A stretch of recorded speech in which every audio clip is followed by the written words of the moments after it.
Y ahora vamos a seguir con la próxima mesa, que la va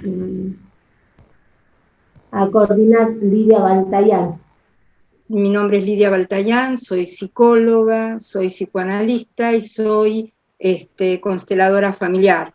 Formo parte del equipo de la doctora Verónica Molina del Instituto de Constelaciones Familiares, y voy a hacer la presentación de la nueva mesa, de la otra mesa, que es un nuevo panel que es sobre los nuevos paradigmas en salud, alimentación y cáncer.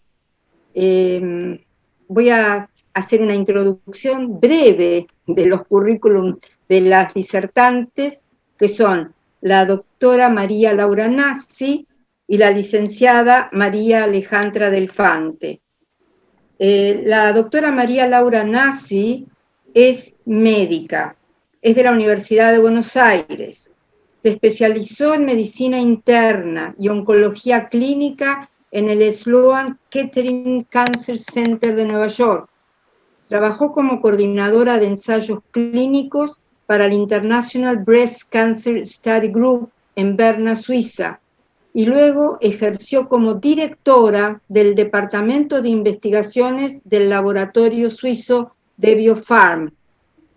Hizo un vuelco en su carrera, ampliando su visión hacia una medicina más humanizada, y se especializó en medicina, mente-cuerpo en la Universidad de Harvard, en Boston, y en intervenciones psicosociales espirituales para pacientes con cáncer en el Simonton Cancer Center en California.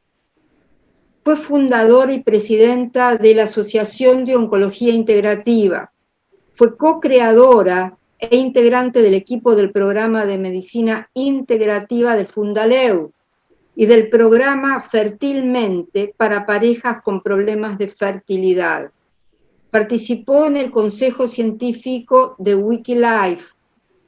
En el año 2017 publicó 2 libros, El cáncer como camino de sanación, y junto a la PhD Margarita Duvardet, escribió Cáncer y psiconeuroinmunología, de la editorial Nativa, dirigido a profesionales que quieren investigar cómo llevar los conocimientos a la clínica.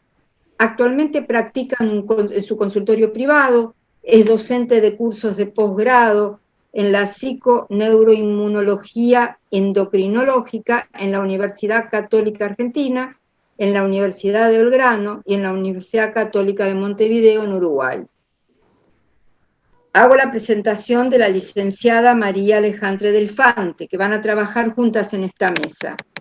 Ella es licenciada en nutrición, es nutricionista de planta del Hospital Italiano de Buenos Aires, está asignada al área de oncología y trasplante de médula.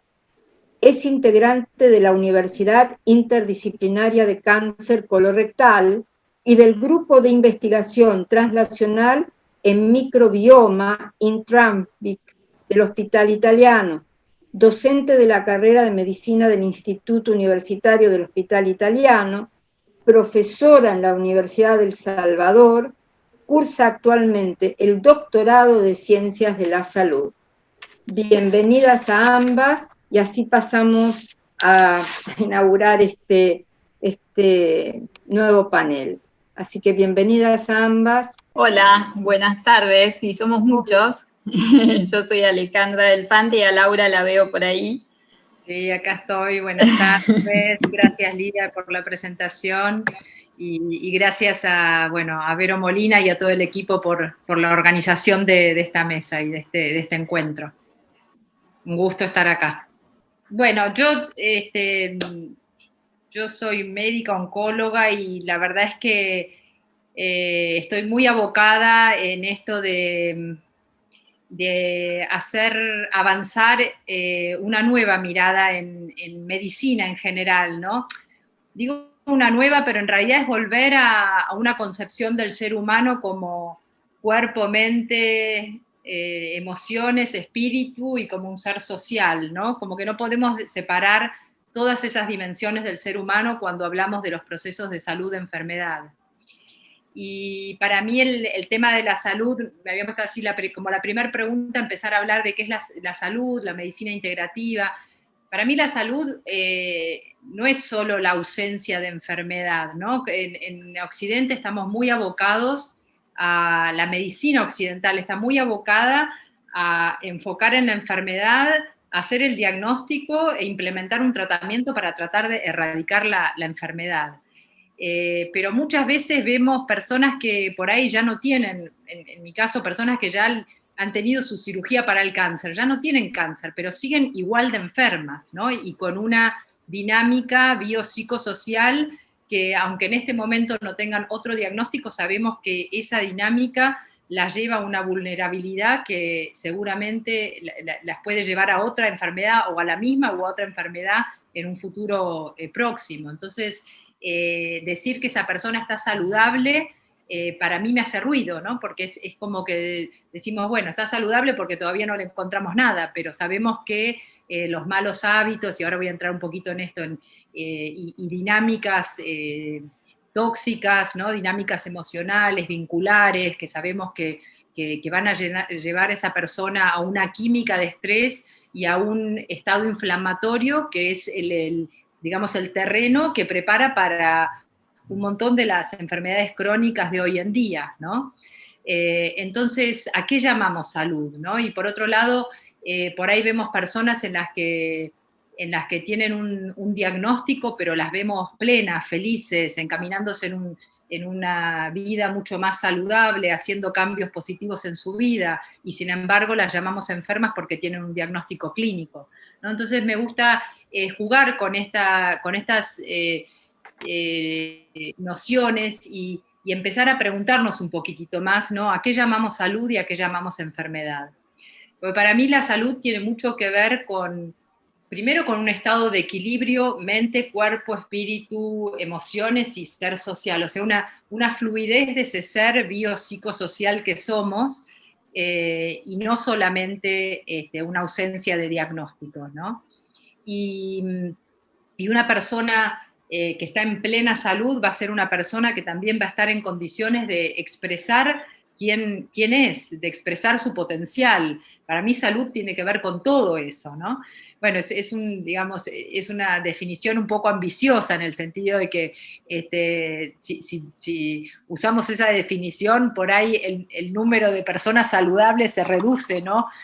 Todos estamos de alguna forma por ahí luchando para mantenernos en un equilibrio biopsicosocial espiritual, ¿no? Pero bueno, eso es parte de la vida, yo uso mucho la metáfora del tenista, ¿no? Digo, una persona en salud es como un tenista que está bien en forma para responder a las diferentes pelotas, ¿no? Entonces, a los diferentes juegos, como diciendo, bueno, ese tenista para poder estar en buen estado, para poder hacer una buena jugada, va a necesitar alimentarse bien y mantener un buen peso. Va a necesitar dormir bien, va a necesitar ejercitar todos los días y va a necesitar entrenar su mente, porque hoy sabemos que en el deporte profesional, por más que coman bien y estén en un buen peso y hagan ejercicio, si no están bien mentalmente, es mucho más fácil que pierdan la partida, ¿no? Y bueno, y el juego del tenis, digo, yo cuando era chica y fui a tomar una clase de tenis, me decían, bueno, pegale un drive y volvé ¿no? Pegale de derecha y volvé al centro. Pegale de izquierda y volvé al centro. Y para mí es una buena metáfora para el tema de la salud. O sea, una persona que está en salud es una persona que tiene un cierto autocuidado en el sentido de la alimentación, de hacer ejercicio, de dormir bien, de entrenar su mente, ¿no? Que se mantiene en un buen estado físico, mental, pero que además tiene esas herramientas de resiliencia para poder responder a lo que la vida le va, ¿no? Las pelotas que la vida le va enviando, ¿no? Y volver al centro, ¿no? Todos tenemos situaciones que son más difíciles, pero la clave está en poder volver a la autorregulación y volver a equilibrarnos para estar listos para la próxima pelota, ¿no? Entonces, ahí vemos que la salud implica no solo una buena conciencia de autocuidado, un buen autocuidado, sino también aprender herramientas que nos permitan lidiar y relacionarnos con la vida, con las situaciones, con otras personas, con lo que la vida nos va trayendo, de la mejor manera posible para que no caigamos en el primer, digamos, golpe difícil, ¿no? Y bueno, y la medicina integrativa un poco va en esa dirección, en el sentido que ya no se enfoca en la enfermedad, ¿no? Nuestra medicina occidental está enfocada en la enfermedad. En cambio, la medicina integrativa vuelve a mirar al ser humano como un todo, ¿no?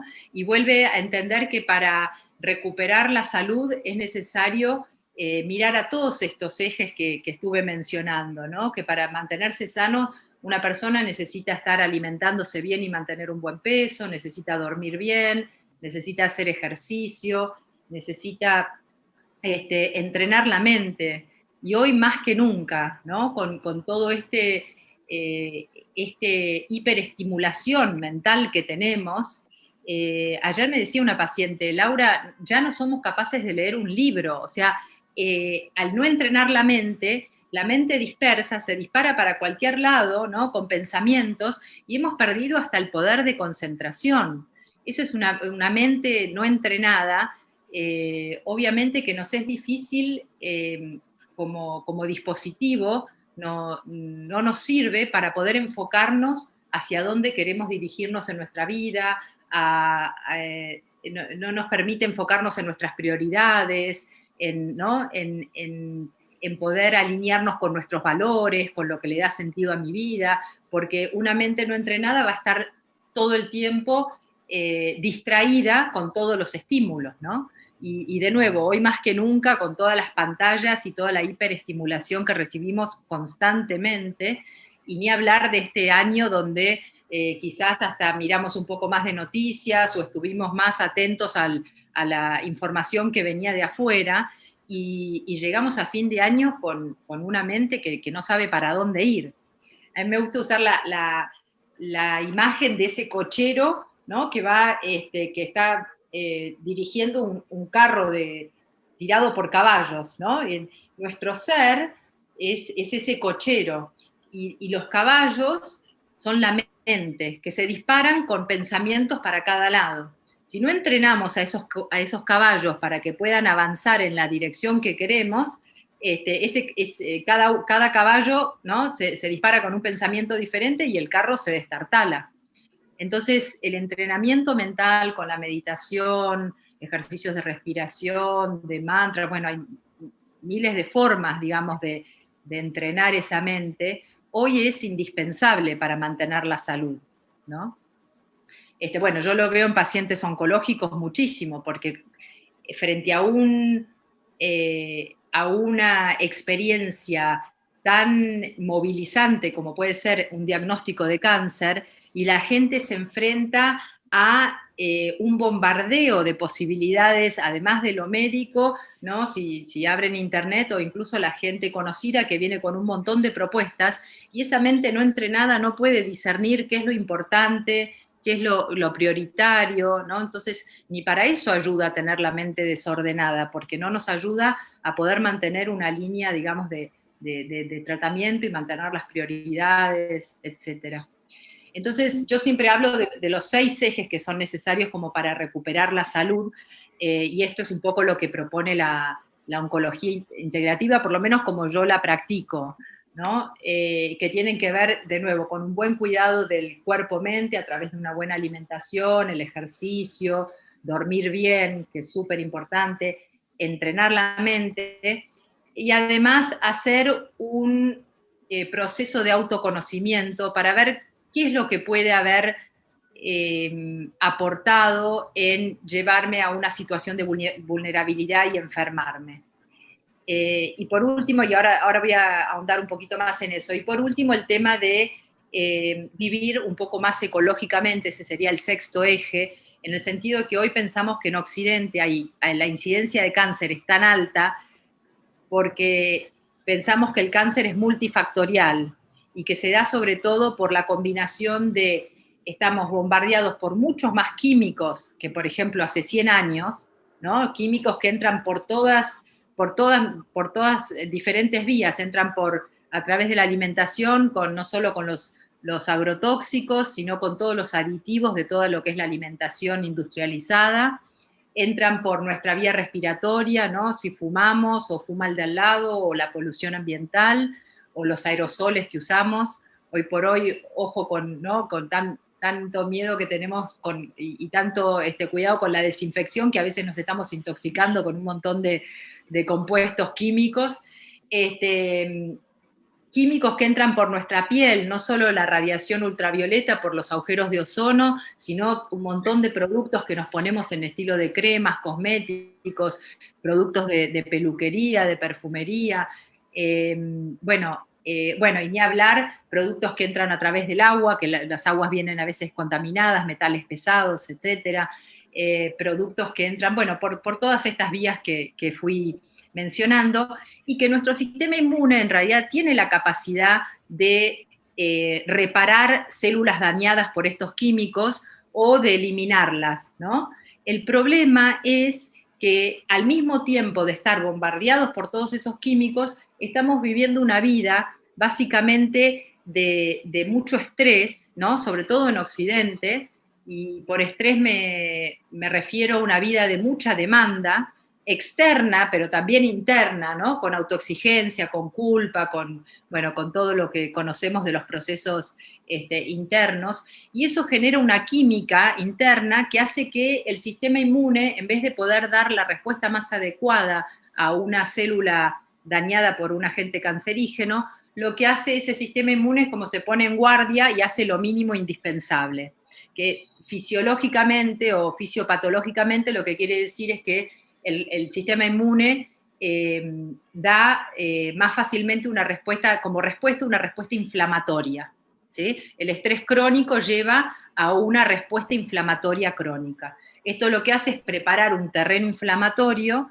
que es la base fisiopatológica no solo del cáncer, sino también del síndrome metabólico, de la enfermedad cardiovascular, de las enfermedades reumáticas, del Alzheimer, de casi todas las enfermedades crónicas no transmisibles que nos aquejan hoy, sobre todo en Occidente, ¿no? Y hago la distinción porque en Occidente primero es donde más cáncer hay, o los países que viven al estilo de vida occidental, ¿no? Por esta combinación de esta vida de más confort que nos trajo muchos más químicos, ¿no? Ni hablé de los productos de limpieza y los productos que usamos para construir, ¿no? En la casa, o para las pinturas, las alfombras, todos esos químicos que han llegado a estar dentro de nuestro hogar y en contacto. Y en Occidente es donde más vemos eso, con esta vida de más confort, y además una vida muy enfocada en el producir, como si fuésemos, muy influenciados por lo que fue la revolución industrial, y como si fuésemos todos soldaditos de máquina, un eslabón en una cadena de producción, ¿no? Y eso nos lleva a estar tratando de satisfacer demandas continuamente. Entonces, lo que quiero decir es que esto se ve mucho en Occidente, no es lo mismo en Oriente, sobre todo en lugares donde se vive como antes, ¿no? Las grandes ciudades en Oriente también ahora están con más altas incidencias de cáncer, y lo que es muy llamativo es que la incidencia de cáncer en Occidente ya ha llegado a límites alarmantes, en el sentido que, por ejemplo, las estadísticas en Inglaterra y en Estados Unidos prevén que 1 de cada 2 hombres y 1 de cada 3 mujeres va a tener cáncer en algún momento en su vida. O sea, casi la mitad de la población occidental va a tener cáncer. Claramente hay algo que estamos haciendo, y esto ya lo dijo la Organización Mundial de la Salud, si viviéramos más saludablemente podríamos prevenir el 50% de los cánceres. O sea, claramente el estilo de vida occidental nos está llevando a una altísima incidencia de cáncer. Con esto, ¿qué quiero decir? Que enfocarnos solamente en tratar de erradicar ese tumor y es parte del tratamiento, pero deja mucho sin considerar. Entonces, la medicina integrativa y la oncología integrativa, en vez de enfocarse en la enfermedad, se enfoca en la persona toda, en cómo está viviendo y qué es lo que puede haber llevado a esa persona a un estado de vulnerabilidad y a enfermarse. Porque eso nos va a dar las claves de cómo recuperar, digamos, cómo tomar el camino inverso para recuperar la salud. No sé si se entiende, si es claro. Sí, Laura. Entonces, esa es la gran diferencia, gracias. La gran diferencia, digamos, de lo que es la medicina integrativa y en este caso la oncología integrativa. Es, en vez de enfocar en la enfermedad, enfocar en la persona toda. Y poder entender que la enfermedad es la manifestación de un desequilibrio. Un desequilibrio en esa persona que ya, como dije antes, es un ser bio, psico, social, espiritual. O sea que todo esto que por ahí estuvieron hablando, yo lamentablemente estuve con una urgencia y acabo de llegar, así que no sé bien qué es lo que hablaron antes, pero todo esto que ven desde los procesos más psicoemocionales, vinculares, desde lo que es toda la mirada sistémica, desde lo que es la mirada de las constelaciones, digamos, eso obviamente también afecta, porque somos seres sociales y seres que pertenecemos, ¿no? digamos, a un grupo familiar, a un árbol genealógico, y todos esos vínculos, esos hilos invisibles que nos vinculan con otros, con las otras personas, también van a estar afectándonos, ¿no?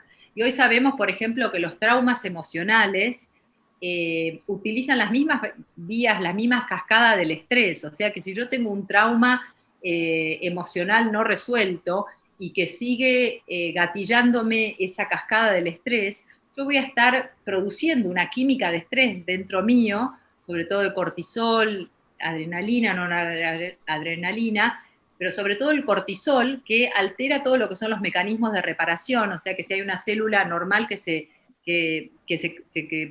por algún agente cancerígeno se transformó en una célula cancerosa, ya no va a poder ser reparada tan eficientemente porque los niveles altos de cortisol van a impedir esa reparación, pero además el cortisol lo que hace es fomentar que el sistema inmune responda con una respuesta inflamatoria en vez de una respuesta celular, que es la que necesitamos para el cáncer, ¿no? La respuesta inflamatoria es más una respuesta que necesitamos si tenemos una herida de guerra o si tenemos una invasión bacteriana, por ejemplo, una faringitis. Ahí necesitamos una respuesta inflamatoria para limpiar las bacterias y reparar, digamos, el daño. Pero cuando hay un cáncer o una célula cancerosa, necesitamos una respuesta celular, que es más, yo siempre hablo del Pac-Man, ¿no? Como esos los linfocitos especializados para ir a eliminar esas células cancerosas. Y los niveles elevados de cortisol, por ejemplo, van a favorecer que el sistema inmune responda con respuesta inflamatoria y no tanto con respuesta celular, o sea que inhibe la respuesta celular. Y eso no es una respuesta adecuada cuando hay un cáncer. Ni cuando está, digamos, apareciendo un nuevo cáncer, ni cuando hay un cáncer ya establecido, porque necesitamos que el sistema inmune pueda poner toda su inteligencia con todos sus linfocitos especializados, citotóxicos, para ir a eliminar las células cancerosas.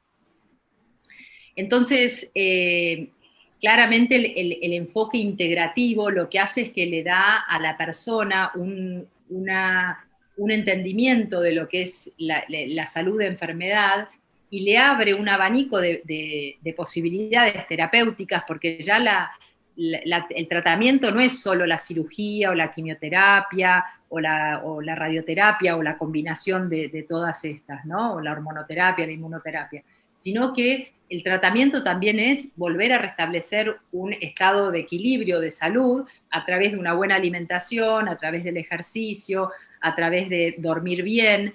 Dormir es súper importante, porque cuando dormimos estamos estimulando más todo el sistema parasimpático que favorece, digamos, esa respuesta celular, ¿no? Entonces, dormir bien también es parte del tratamiento, aprender técnicas antiestrés y enfocar, adiestrar la mente también, y tratar con digamos, todos los temas psicoemocionales, espirituales, ¿no?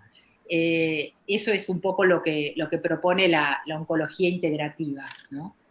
Quería ver si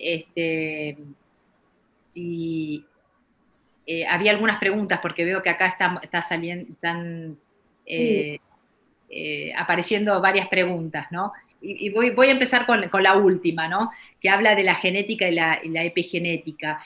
Que sí, lo que estamos entendiendo ahora, venimos de varias décadas que nos han inculcado este concepto del determinismo genético, como si el cáncer estuviese todo determinado por los genes. Y hoy sabemos que en realidad las personas que tienen una predisposición genética hereditaria son el 10%, o sea, de 10 pacientes, quizás en uno encontramos una predisposición genética, que en realidad es una predisposición, no quiere decir que todas las personas que nazcan con un gen alterado, con un gen familiar que los predispone a cierto tipo de cáncer, lo van a desarrollar. No, eso lo que sucede es que esa sería como la primer mutación, pero para que aparezca un cáncer en general se necesitan varias mutaciones. Entonces, una persona que ya nace con esa predisposición genética, a lo largo de la vida, si come mal, si no maneja bien el estrés, si duerme mal, no hace ejercicio, va a ir, y además al mismo tiempo está en contacto con agentes cancerígenos, ambientales, esa persona va a ir acumulando más mutaciones, y eso en algún momento hace que esas células se pueda convertir una célula normal en cancerosa. Lo que quiero decir es que hoy sabemos que no es el 100% de las personas que tienen una predisposición genética familiar que van a desarrollar un cáncer, ¿no? Me gusta la metáfora del piano, del teclado del piano. Uno puede nacer con una tecla que cuando uno la aprieta se queda trabada, pero entonces lo que nos dice la epigenética estudia cómo activamos y desactivamos genes de acuerdo a cómo vivamos. Hoy, por ejemplo, sabemos hasta, no sé, qué gen activa, por ejemplo, si comemos con cúrcuma, o si comemos brócoli, o si hacemos ejercicio, o si dormimos bien. Sabemos qué genes podemos activar y desactivar. Entonces, si activamos todos genes inflamatorios, va a ser más fácil que nos enfermemos. Y si vivimos saludablemente y activamos genes antiinflamatorios o saludables, va a ser más fácil mantenernos saludables. Entonces, la epigenética lo que nos enseña es cómo se activan y se desactivan genes, que en esta metáfora sería como si que nos enseñara a tocar alguna melodía en el piano sin usar esa tecla trabada, y no permitir que esa tecla, digamos que ese gen alterado se exprese. Y esto es lo que sucede, por ejemplo, en gemelos que nacen con la misma predisposición genética, y uno desarrolla cáncer y el otro no, porque uno hace una vida poco saludable y el otro hace una vida saludable, y entonces van activando diferentes genes, y uno va a mantener un fenotipo saludable y no se va a enfermar, y el otro va a desarrollar un fenotipo vulnerable y va a enfermarse. Así que bueno, eso es un poquito, creo que ya el tiempo se me pasó, no sé, Lidia, vos si no, decime, pero ese es un poco digamos, la visión desde lo que es la oncología integrativa, ¿no? Te agradezco, Laura. Yo le paso el trabajo a Alejandra, que es la que está conduciendo en este momento. Sí, Lau, buenas tardes. Mi nombre es María Alejandra, ya nos conocíamos. Sí, ya estamos a tiempo, así que le vamos a pasar la palabra a la doctora María Alejandra. que va a La otra continuar. Alejandra. Sí, Bueno, bárbaro. Yo armé en base un poco a los temas que un poco nos habían invitado a charlar sobre esos temas, yo armé algunas diapos para que me sirvan, porque soy una persona muy estructurada, acá ya sé que hay muchos licenciados en psicología que después me contarán qué puedo hacer, pero bueno, como es mi manera de ser así, entonces dije, para no olvidarme nada y demás, Laura ya me conoce muy bien, así que por eso se ríe. Así que, si ustedes me permiten, yo les voy a compartir. Que bueno, nuevamente le agradezco a Verónica, le agradezco a todos los que han organizado estas jornadas y por supuesto a todos los que nos están escuchando. Un poco sumándome a lo que decía Laura, ¿no? Y me quedaba pensando en alguna de las cosas que ella decía y el rol de la alimentación en todo lo que es el estilo de vida y la relación que tiene con el cáncer, ¿sí? Un poco Laura ya lo mencionó, alrededor del 50% de los cánceres más frecuentes podría prevenirse si no pensar que la genética determina todo, que a veces realmente el estilo de vida juega un rol muy importante, ¿sí? A través de cambios en el estilo de vida podemos prevenir alrededor del 50% de los cánceres más frecuentes y alrededor de 1/3 de los cánceres más frecuentes los podemos prevenir justamente con el tema sobre el cual yo les voy a hablar, que es una alimentación saludable, lograr un peso adecuado y realizar actividad física. No solamente logro prevenir determinados cánceres, sino la posibilidad de recurrencias de otros cánceres primarios y otras enfermedades crónicas.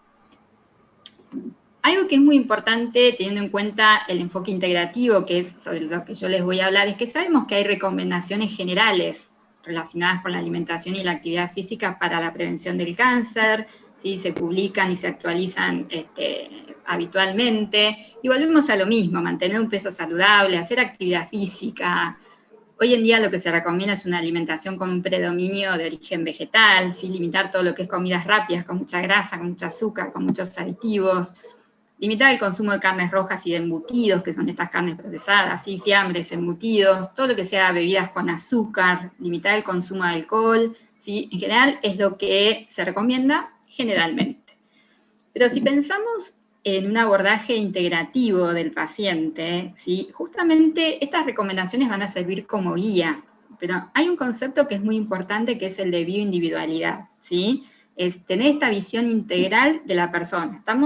Realmente tenemos que considerar su salud física, emocional y espiritual y tener muy en cuenta que nosotros podamos conocer el entorno sociocultural y el estilo de vida de esa persona, ¿sí?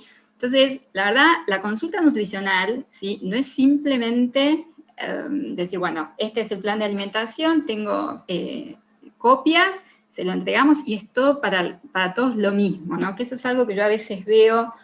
El cáncer realmente es un conjunto de enfermedades, no todos los tumores son iguales, no es lo mismo para todos, no es lo mismo cada momento de la enfermedad, ¿sí? No es lo mismo la prevención, no es lo mismo la alimentación cuando el paciente está realizando el tratamiento por toda la toxicidad que muchas veces presenta, que va a depender del tipo de tratamiento, del tipo de droga, si está haciendo radioterapia. Yo a veces veo que consultan y que todos traen un poco las mismas recomendaciones, ¿sí? Hay que tener en cuenta el contexto de esa persona y ver si puede llevar a cabo todo lo que se le está proponiendo que haga, ¿sí? Y que quizás no ese es el momento cuando está haciendo el tratamiento, sino quizás adaptarnos en ese momento lo más posible a toda la toxicidad que presenta y ver más adelante sí qué es lo que podemos hacer, ¿sí? Entonces, realmente se hace una anamnesis bastante profunda, en el cual, bueno, acá yo puse algunos ejemplos, ¿no? Vemos, ¿vive solo? ¿Con quién vive? ¿Cocina? ¿Dónde come habitualmente? Tenemos que realmente tener en cuenta muchos factores, ¿sí? Y es importante, algo que para mí es una de las cosas más importantes, es que esa persona tome conciencia de esto que hablaba Laura recién, de la relación entre su estilo de vida y el bienestar o no físico-emocional. Tenemos que trabajar en lo que es cambio de hábitos, ¿sí? Realmente esa persona tiene que ser protagonista de su tratamiento, porque esto es algo que queremos que se mantenga en el tiempo, ¿sí? Y realmente no es algo que yo vea tan frecuentemente. Entonces, Laura recién mencionaba la inflamación crónica de bajo grado, ¿sí? ¿Por qué nos importa tanto ver muy bien el estilo de vida de esa persona? Porque sabemos que este es un proceso que subyace a la mayoría de muchísimas patologías, entre las cuales están las oncológicas, pero hoy en día sabemos que subyace a lo que es enfermedades autoinmunes, cardiovasculares, ¿sí? Hay distintos aspectos del estilo de vida que van a favorecer o no, ¿sí?, este tipo de patologías, ¿sí? La actividad física, si esa persona descansa bien, bueno, un poco todo lo que mencionaba Laura recién. Con respecto a la alimentación, realmente lo que nosotros promovemos es esta dieta antiinflamatoria, ¿sí? Pensando en todo este proceso y en todo el rol que ocupa el estilo de vida, que justamente, básicamente apunta a aumentar el consumo de alimentos de origen vegetal, frutas, de lo más básico que es frutas, verduras, granos enteros, ¿sí? Frutas secas, semillas, realmente sabemos que eso es lo que mejor va a resultar para esta persona, y disminuir todos aquellos alimentos que tienen mayor aporte de grasa, ¿sí?, de aditivos, de azúcar, de grasa, ¿sí? Por ahí si el hábito es de consumir muchas carnes rojas, como suele ser en Argentina, ver qué tipo de lácteo. Estos productos ultraprocesados, de los cuales yo hablo bastante en la mayoría de las charlas, porque realmente la industria hoy no nos ayuda en ese sentido, ¿sí? ¿Qué son estos? Son todos los que vemos en la fotito, todo lo que viene en paquete, listo para consumir, rápido para consumir. Fíjense la definición de la Organización Mundial de la Salud: formulaciones industriales, y estamos hablando supuestamente de alimentos compuestos por 5 más ingredientes que tienen muchas grasas no saludables, azúcar, sodio, bajo aporte de nutrientes y fibra, y realmente muchísima cantidad de aditivos, ya sea conservantes, ya sea de repente colorantes, emulsificantes, que potencia sus cualidades sensoriales. Y otro punto importante es ver bien, Laura hablaba de la importancia, ¿no?, de cuidar hasta incluso qué productos de limpieza utilizamos, qué productos de cosmética. Tenemos que ver también en lo que es alimentación, ¿de dónde vienen esos alimentos que nosotros consumimos? Ya sean las frutas, las verduras, si son de establecimientos agroecológicos o no, ¿qué manejo hay de esos alimentos? ¿Sí? ¿Cómo están creados esos animales? ¿Cómo se alimenta esos animales? ¿Sí? No es lo mismo una vaca que está alimentada con pasturas que los animales que están creados en feedlots. Realmente de eso va a depender, por ejemplo, la composición de la leche y de la carne de esos animales. Tenemos que ir mucho más allá. Siempre hablamos de la microbiota intestinal, ¿sí? Cuando estamos hablando de alimentación. Acá en esta imagen se ve la diferencia en la izquierda de que se llama una dieta saludable, podríamos decir, con fibra, ¿sí?, con omega 3, con pescado. Por el contrario, fíjense en la otra imagen, que es la dieta occidental, que está la imagen de la hamburguesa, las papas fritas, ¿no? Simplemente hay mucho más allá de eso, de que es una dieta no saludable. Genera a nivel de nuestra microbiota intestinal efectos totalmente diferentes que pueden favorecer o no la inflamación, ¿sí?, esta inflamación crónica de la que hablábamos hoy.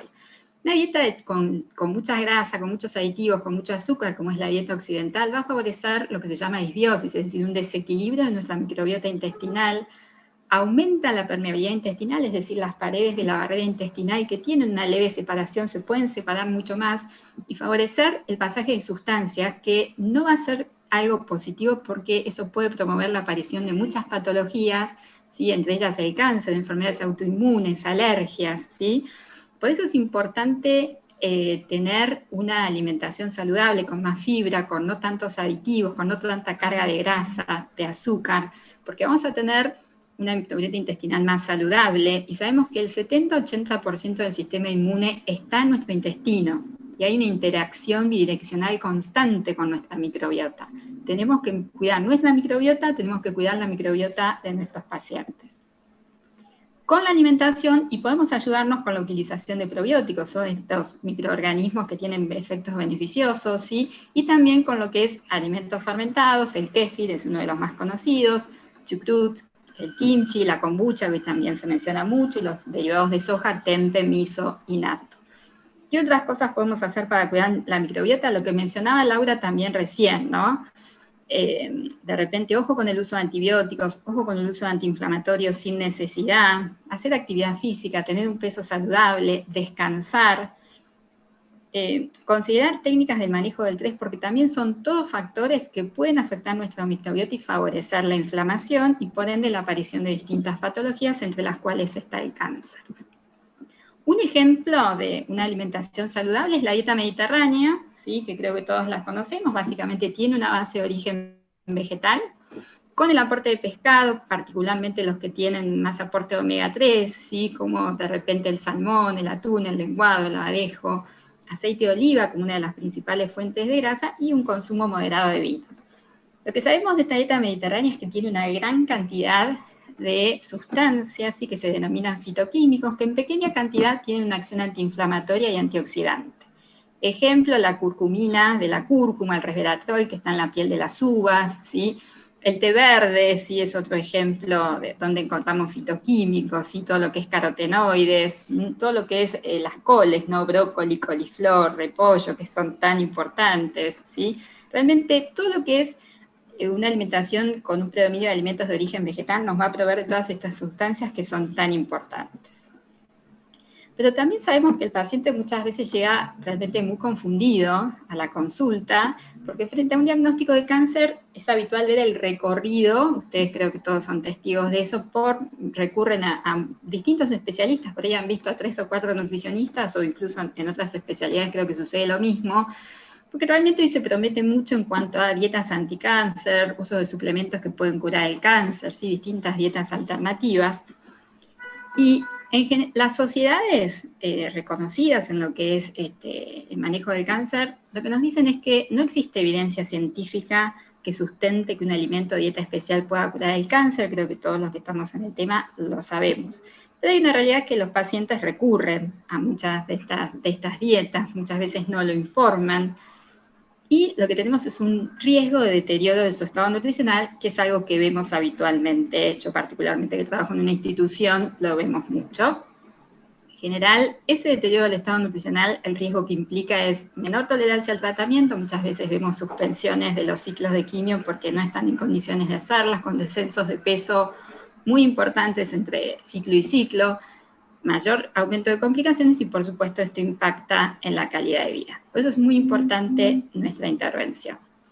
Entonces, un poco, Verónica me había pedido que hablara un poco de este tema, ¿no? Las dietas sobre las cuales más habitualmente nos consultan, las que más vemos que realizan. La dieta alcalina, que es una de las que más se consulta, dieta vegetariana o vegana, ¿no? Cuando ya directamente no consumen ningún tipo de alimento de origen animal, y la dieta cetogénica, que hoy en día se menciona mucho. ¿Qué preguntas nos hacemos los profesionales, los nutricionistas, los médicos? Con Laura esto lo hemos hablado mucho cuando llegan este tipo de dietas. Bueno, básicamente, ¿cómo analizo esto? ¿En qué consiste? ¿Qué lógica sigue esta dieta para decir que tiene algún beneficio, alguna propiedad en particular? ¿Hay evidencia científica realmente, y realmente evidencia científica de calidad? Y evaluar un poco los riesgos-beneficios.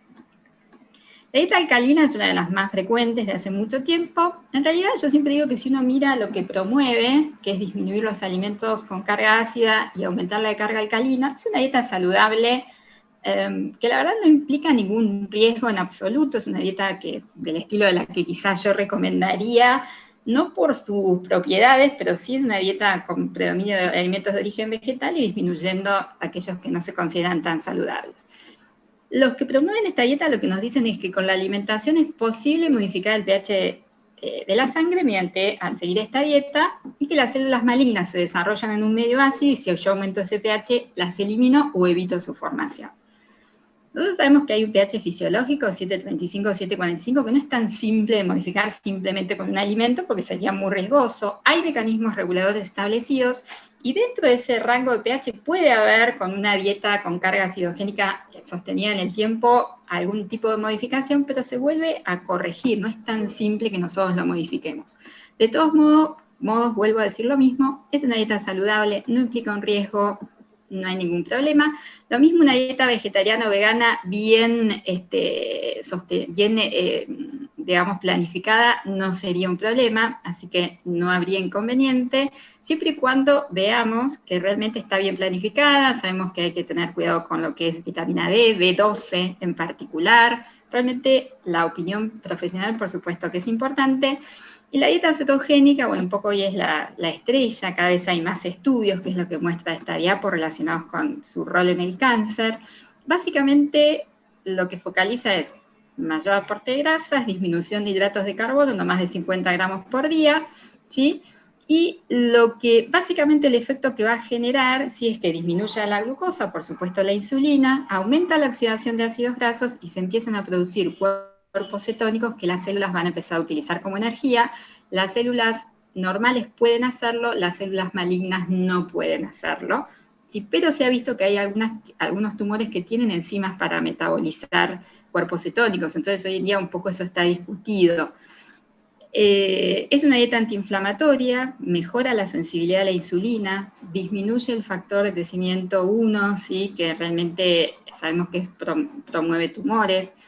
El tema es que, y lo que se promueve también es que se sabe que al disminuir la carga de glucosa, un poco lo que se ve es que la célula tumoral se vuelve más vulnerable, ¿sí? Y por lo tanto, si se hace en forma concomitante con un tratamiento de quimioterapia, la quimio sería más efectiva porque aumenta el estrés oxidativo. Por el contrario, las células normales realmente tienen una capacidad de adaptación, pueden obtener energía a partir de los cuerpos cetónicos y realmente no se ven tan afectadas por la quimio.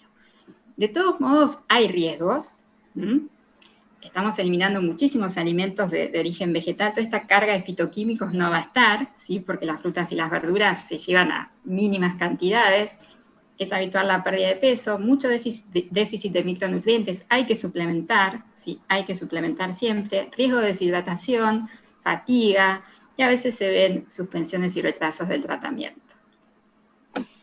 En cuanto a los estudios que hay hoy relacionados con el cáncer, realmente si en algo hay evidencia y realmente nosotros la utilizamos en el hospital es en el glioblastoma, ¿sí? Digamos, ¿qué sabemos hoy? No todos los tumores se comportan igual, el glioblastoma sí se están viendo buenos resultados y la estamos utilizando con medición de cetonemia, de cetonuria, realmente los casos todavía son muy pocos, ¿sí? Así que no les puedo contar mucho, pero si tengo que decir en un tipo de tumor en el cual hoy se puede utilizar y ver el resultado siempre y cuando el paciente pueda adherir, es en el glioblastoma, ¿sí? Pero la verdad que la evidencia en general en cáncer todavía es insuficiente, al menos en estudios randomizados. Unas palabras solamente sobre el ayuno intermitente, que hoy realmente nos consultan mucho. Ustedes saben que lo más conocido es el de 16-8, que son 16 horas de ayuno y 8 horas una ventana de 8 horas de ingesta, ¿sí? Que completan las 24 horas del día, y en esa ventana de 8 horas de ingesta se recomienda no hacer más de 3 comidas, ¿sí? Eso es un poco, hay distintos tipos de ayuno intermitente, pero este es el más conocido.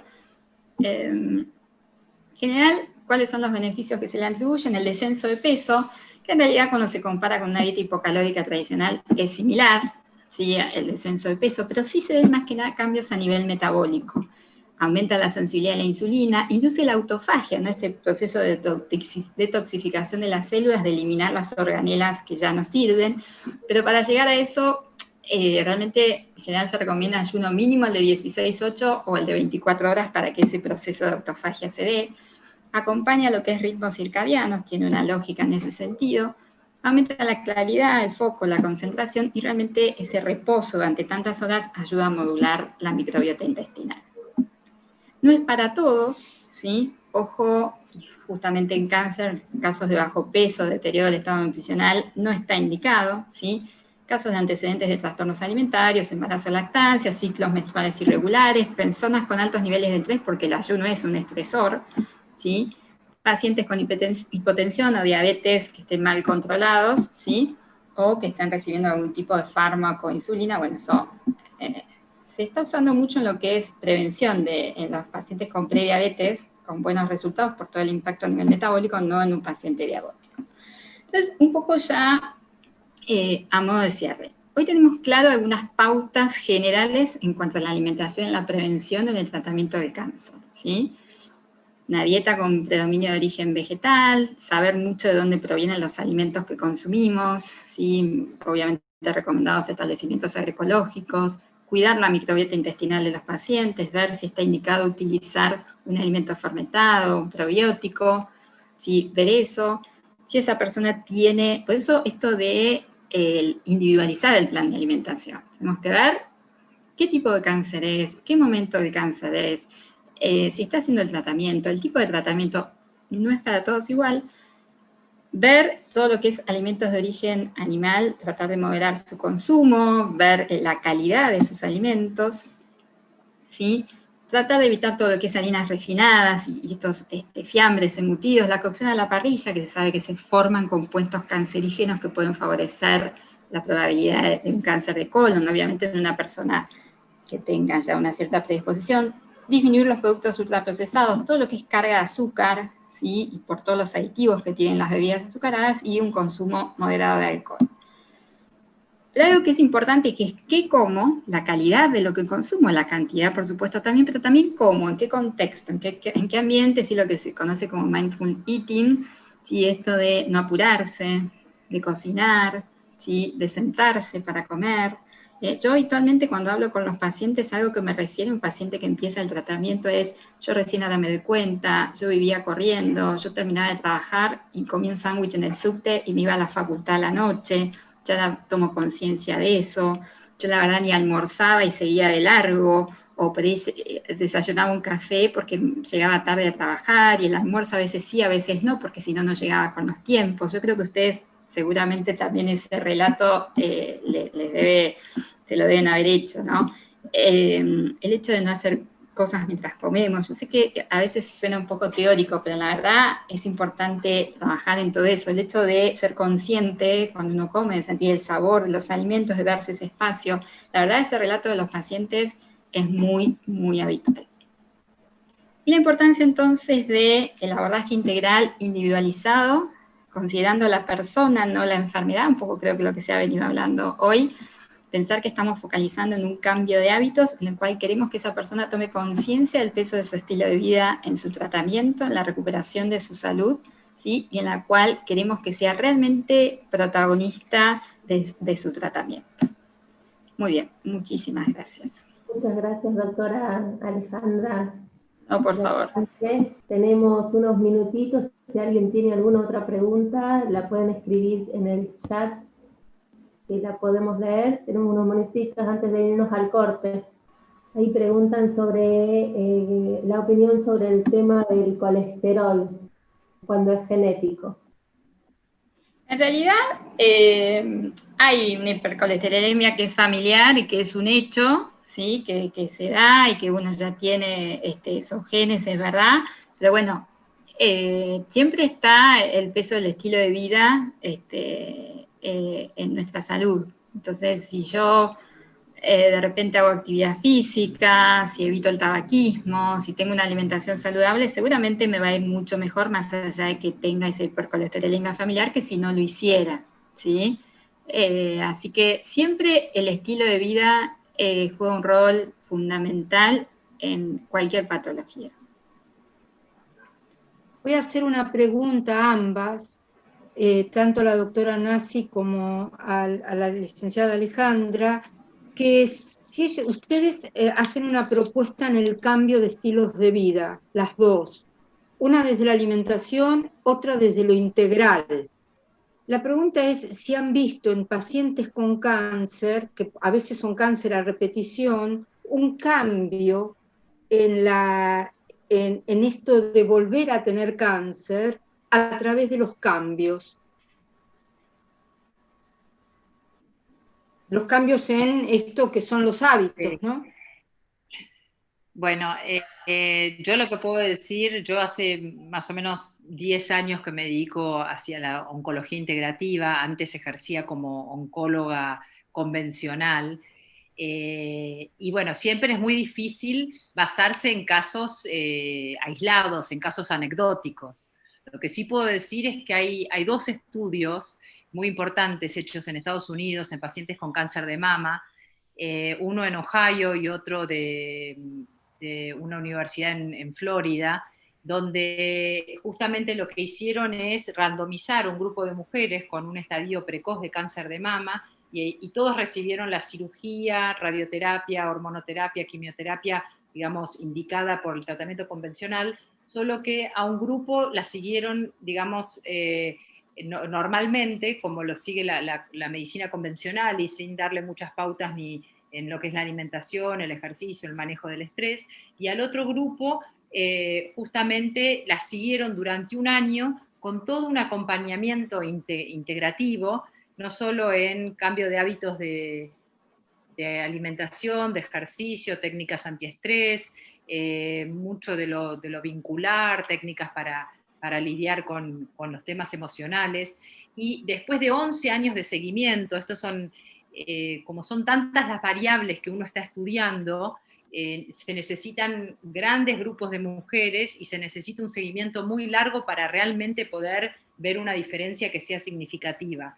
Y en estos dos estudios, que los dos tuvieron 11 años de seguimiento y técnicamente con muy buen, digamos, diseño del estudio, pudieron ver disminución de las recidivas, o sea, las mujeres que habían tenido todo este acompañamiento durante un año tenían menos recidivas de cáncer, menos recurrencias de ese cáncer, y tenían una vida más prolongada. O sea que claramente les afectó en el estado de salud. En base a eso, yo hace ya varios años que empecé un taller un poco basado en este modelo, ¿no? De un acompañamiento que durante los primeros 3 meses es semanal y después es una vez por mes hasta completar el año, y aportando herramientas para cambios de hábitos en todos estos ejes que mencionamos. En mi experiencia, lo que he podido ver es, por ejemplo, aspectos que tienen que ver con test que se usan, por ejemplo, en mindfulness para ver el estado de atención plena, de concentración, el estado emocional de los pacientes. Lo que sí he visto son cambios desde, digamos, el test antes de empezar el taller, a los 3 meses del taller y a los 6 meses, ¿no? Y se vieron cambios duraderos. Pero bueno, son grupos muy pequeños de pacientes, no da ni para, digamos, para publicarlo, porque esto tendría que ser replicado como en grandes cantidades de pacientes para que fuese estadísticamente significativo. Lo que sí tengo, y que seguramente Alejandra también puede contar, porque compartimos muchos pacientes, con Alejandra trabajamos mucho juntas, son realmente cambios muy importantes como testimonios, ¿no? De personas que realmente han tomado riendas de su salud y se han comprometido a hacer cambios y realmente han tolerado mucho mejor las quimioterapias, por ejemplo. Tenemos, digamos, varias pacientes con estadios metastásicos, con metástasis y todos, que han conseguido una remisión, o sea, han conseguido ya no tener un cáncer visible, siempre siguiendo también con el tratamiento convencional, no es solamente la alimentación o solamente las técnicas de meditación, pero sí muchos casos. De hecho, yo este año estuve haciendo un webinar todos los miércoles y el anteúltimo lo llamé Oro en Polvo, y entrevisté a 5 de estas pacientes que han hecho cambios importantes y que han logrado mejorías en su salud, que los médicos, digamos, sus médicos de cabecera han estado asombrados, digamos, Pero bueno, son pacientes claramente los que se acercan a mí, los que después se comprometen a seguir lo que Alejandra les propone desde la alimentación y todo, son personas que realmente tienen ganas de hacer un cambio, ¿no? Hay como mucha convicción y mucho apoyo familiar y del entorno también, ¿no? Creo que en general uno ve también eso, todo un contexto familiar o del entorno que también realmente es muy activo, ¿no? Y esa persona que tiene una convicción absoluta de que realmente su estilo de vida, como que van haciendo como una recapitulación de por qué me pasó esto, ¿no? Que es lo que dice Laura muchas veces en las charlas, y empiezan, es como que todo, en ese momento les aparece toda la película completa y toman conciencia y empiezan a actuar en función de eso. Me parece que sí, hay muchos casos así que la verdad es un placer trabajar, porque uno ve, aparte, la gratificación de ver el resultado y de ver lo bien que se siente ese paciente, ¿no? A nivel emocional, con todo lo que implica que estén bien a nivel emocional. La verdad que sí se ve, sí se ve. Muchas gracias, María Alejandra, doctora Laura. Les agradecemos mucho la exposición. Hay más preguntas, pero ya estamos a tiempo para irnos, así que les agradecemos su participación. Y Lee, creo que nos vamos a un receso. Bueno, muchísimas gracias. Gracias por la invitación. Gracias. Consideramos que son temas muy difíciles para abordar, y para nosotros ha sido como hacerlo desde este lugar que nos permitan acceder a este conocimiento desde un lugar tan llano. Estamos muy agradecidos todos. Mucha gente que tiene pacientes con cáncer, nos dejan un baño de realidad a todos además. Así que muchas gracias. Gracias. Y esperamos volverlas a ver en algún otro, porque hay muchas cosas por aprender y hay muchas preguntas que quedan sin contestar, así que las esperamos en el ICFT prontamente. Las dos fueron docentes de la formación de medicina, así que una alegría que estén acá con nosotras. Han honrado el título de esta jornada, que era estar sano es mucho más que no estar enfermo, así que han hablado ampliamente de esa visión. Yo les quiero agradecer muchísimo, también a Mariana y a Frida que estuvieron antes, muchísimo por su tiempo y su generosidad al compartir la experiencia y los conocimientos. Muchas gracias. Gracias, Vero. Gracias.